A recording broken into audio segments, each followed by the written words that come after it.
दोस्तों ये TVS Apache old वाली है, 4 भी नहीं है 2 भी है। तो इसमें प्रॉब्लम क्या हो रहा था ना कि इसका जब हम हैंडल टाइट कर रहे थे तो जाम हो जा रहा था, लेकिन आवाज़ बंद हो जा रहा था। और जब हैंडल लूज कर रहे थे तो पूरा आवाज़ कर रहा था, मतलब टाइट करने पे जाम हो जा रहा था और लूज़ करने पे पूरा आवाज़ कर रहा था। ये प्रॉब्लम था इसमें। तो 2-3 बार खुल चुका था, ये प्रॉब्लम सॉल्व नहीं हुआ था। तो हमने खोला इसे, तो इसका ये जो रेसर है ना, ये इसमें लूज़ है। ये हैंडल टी है, इसमें ये रेसर लूज़ है। ये रेसर को इसमें लूज़ नहीं होना चाहिए। देख रहे, ये रेसर लूज़ है, ये इसमें लूज़ नहीं होना चाहिए।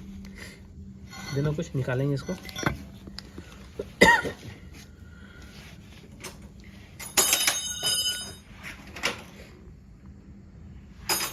पेचकस दो ना, पेचकस बड़ा वाला, इसमें लूज है, ये लूज नहीं होना चाहिए।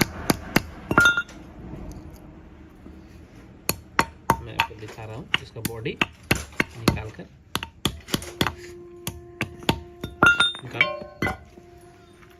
और यहाँ बॉडी में ये रेसर सही है, ये लूज नहीं होना चाहिए, बॉडी में लूज नहीं होना चाहिए। अगर ये लूज रहेगा ना तो एक साइड खींचेगा गाड़ी, और गाड़ी अगर 2 लोड चल रहे हैं तो गाड़ी पूरा जाम हो जाएगा हैंडल, और एक साइड खींचने लगेगा।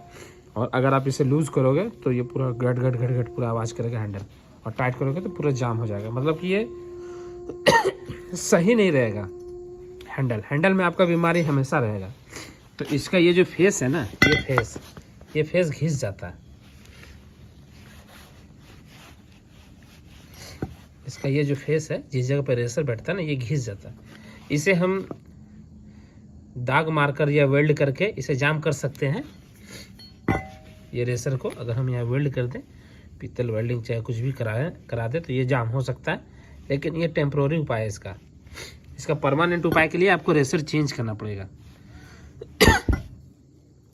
ये टेम्प्रोरी उपाय आप कर सकते हैं, लेकिन टेम्प्रोरी उपाय ज़्यादा दिन चलेगा नहीं।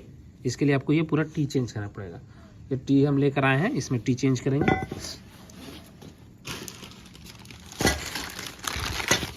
ये टी हम इसका लेकर आए हैं, टी चेंज करेंगे इसमें। ये रहा टी, न्यू टी है।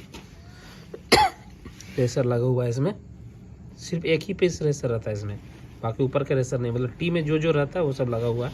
ये बोल्ट भी लगा हुआ है न्यू, और ये भी, ये लूज नहीं है। देख रहे हैं, इसमें लूज नहीं है। अब ये लूज क्यों हो जाता है, चलिए इस पर भी चर्चा करते हैं।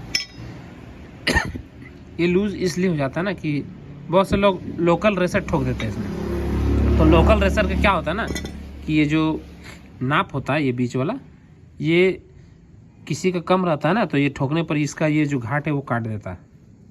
और कभी कभी पुरानी होने के बाद भी ऐसा हो जाता है, ख़राब हो जाता है। तो चलिए इसमें हम ग्रीसिंग करते हैं, गोली डालते हैं और इसे फिटिंग करते हैं। इसमें इसको फिटिंग कर देंगे पूरा, तो इसमें अब ये समस्या नहीं रहेगा। ये हैंडल से परेशान थे, तो चलिए पहले हम इसे पूरा हैंडल में गोली वगैरह, रेसर इसका सही है, रेसर में कोई प्रॉब्लम नहीं, सिर्फ रेसर इसमें लूज था। ठीक है, तो चलिए इसको हम फिटिंग कर लेते हैं। पहले रेसर को ग्रीसिंग करके इससे फिट कर लेते हैं। इसका हैंडल टी लग गया, ये वाला देख रहे हैं, न्यू लगा हुआ है।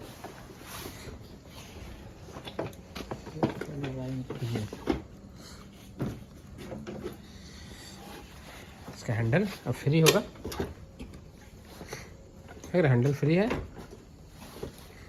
और प्ले भी नहीं, हल्का प्ले है, हैंडल हल्का प्ले है। तेरे नंबर टाइट है, टर्नर वाला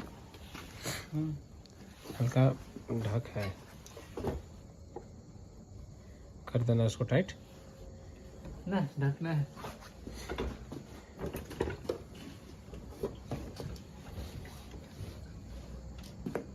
चक्कर देखो, चक्कर।